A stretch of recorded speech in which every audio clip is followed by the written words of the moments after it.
Assalamualaikum. I am Kisra and I belong to Versal Model School and College.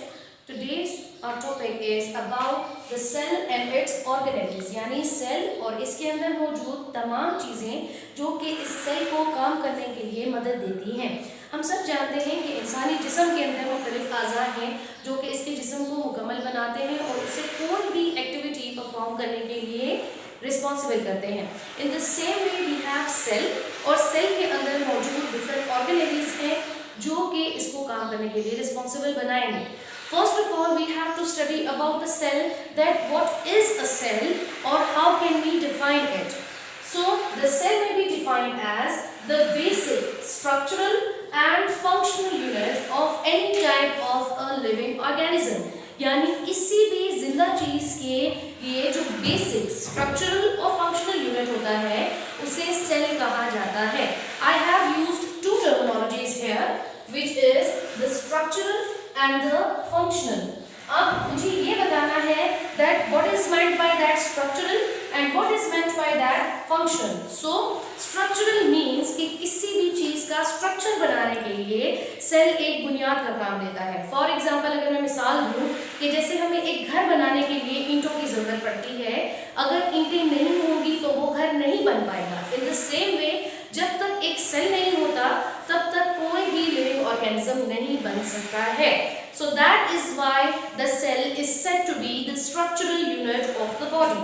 अब आता है आपके पास the functional unit. So functional unit इस तरीके से है because जब तक एक स्ट्रक्चर नहीं बनेगा तब तक वो अपना काम परफॉर्म नहीं कर सकता है। That is why cell is the base for the structure first and then for the function secondly. इसके बाद आपके पास पार्ट्स आएंगे सेल के। सेल की डेफिनेशन तो हो गई। अब इसके कौन कौन से हिस्से हैं जो इसको सेल बनाते हैं, यानी सेल को एक रिस्पॉन्सिबल चीज बनाते हैं। There are different parts of a cell as you can see in the diagram I have drawn here and as I have mentioned here literally. So first of all we have the cell or the plasma membrane. It is the outermost layer of the cell. ये cell को बाहर से cover करती है। इसके अंदर जितने भी पार्ट्स होंगे ये उनको अंदर ही रखती है ताकि वो सेल से बाहर लीक आउट ना हो सके। It prevents or protects the cell from the outer jerks, यानी अगर खुदा न खास्ता बाहर से सेल को कोई झटका लगता है या एक्सीडेंटली सेल डैमेज होने लगता है तो ये एक प्रोटेक्टिव शील्ड के तौर पे काम करती है। अब इसके अंदर क्या क्या चीजें आएंगी, इसके कैरेक्टरिस्टिक में सबसे पहले आएगा आपके पास it is semi permeable.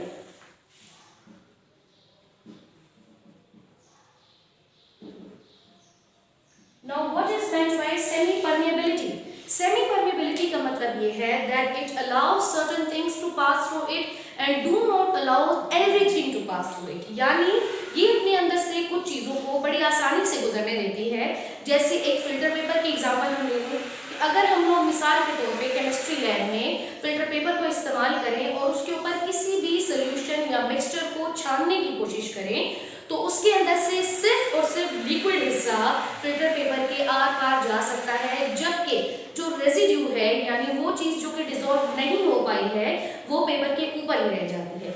In the same way cell के लिए जो चीज फायदेमंद होगी वो सेल के अंदर जा सकेगी by the help of that semi permeable cell membrane और द प्लाज्मा मेम्ब्रेन, जबकि जो हार्मफुल चीज होगी वो सेल के बाहर ही रह जाएगी।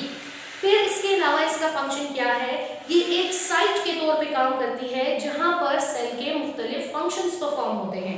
फॉर एग्जांपल ये हार्मोन्स को अंदर जाने देती है, फॉर एग्जांपल ये एंजाइम्स को अंदर जाने देती है, फॉर एग्जांपल ये फोटोसिंथेसिस के प्रोसेस को कैरी करने के लिए भी रिस्पॉन्सिबल है। Now what is meant by photosynthesis? Photosynthesis मैंने यहाँ इस वजह से एग्जांपल दी बिकॉज सेल आपके पास दो किस्म के होते हैं as we all know. Cell it can be of the plant cell and it can be of the animal cell as well. So cell membrane क्या करेगी? Cell membrane will provide a site for the occurrence of the major process of the plants, यानी खुराक बनाने का जो अमल है that is called photosynthesis, यानी light की प्रेजेंस में मैन्युफैक्चरिंग का, खुराक के मैन्युफैक्चर करने का जो अमल है उसके लिए एक जगह प्रोवाइड करती है, एरिया प्रोवाइड करती है, दैट सेल मेम्ब्रेन और द प्लाज्मा मेम्ब्रेन।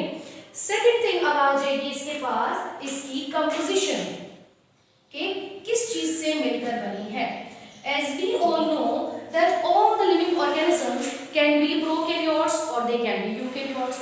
तो डेफिनेटली हम लोग को ये भी मालूम होना चाहिए कि प्रोकैरियोट्स की सेल मेम्ब्रेन किस चीज से बनी हुई है और यूकेरियोट्स की सेल मेम्ब्रेन किस चीज से बनी है। The prokaryotic cell membrane is made up of the murein. Murein क्या चीज है जनाब? Murein is a combination of proteins and glucose, जिसको कंबाइनली पेप्टिडोग्लाइकन कहा जाता है। I will repeat it, peptidoglycan. Peptidoglycan क्या है? It is a larger or a complex molecule of proteins and glucose. Glucose जो normal glucose हम लोग use करते हैं अपनी डेली लाइफ में, और यहाँ जैसे मैंने आपको पहले बताया फोटोसिंथेसिस के अंदर जो प्रोडक्ट बनता है प्लांट्स के लिए, उनकी जो खुराक बनती है, वो खुराक यहाँ पर इस सेल मेम्ब्रेन की कंस्ट्रक्शन में भी, इसकी कंपोजिशन में भी रिस्पॉन्सिबल है। So we can say that the proteins and glucose combinedly result to form the peptidoglycan, and which will result to form the cell membrane or the plasma membrane. Got it? Now the second organelle is the cytoplasm. Now what is cytoplasm? जैसे हमारी body में यानी humans की body में blood काम करता है। Blood क्या करता है? आपके हर एक बॉडी पार्ट को ऑक्सीजन प्रोवाइड करेगा, और जो जो चीज रिक्वायर्ड होगी ये वो सारी चीजें उसको पहुंचाता जाएगा। इन द सेम वे साइटोप्लाज्म भी सेल के ब्लड के तौर पे काम करता है, और इसी के अंदर हर एक किस्म का chemical reaction that will basically called as the biological और बायोकेमिकल रिएक्शन अकर होगा, और सारे के सारे सेलुलर ऑर्गेनेल्स या फिर सेलुलर पार्ट्स के सेलुलर कंपोनेंट्स मौजूद होंगे। साइटोप्लाज्म का 70%, आई रिपीट 70% जो है वो soluble part होता है, whereas the remaining 30% is the insoluble part, and that insoluble part will include the drawn organelles. Got it? यानी जितना भी 30% रह जाता है उसमें ये सारे के सारे organelles पाए जाते हैं, such as we have the major organ which is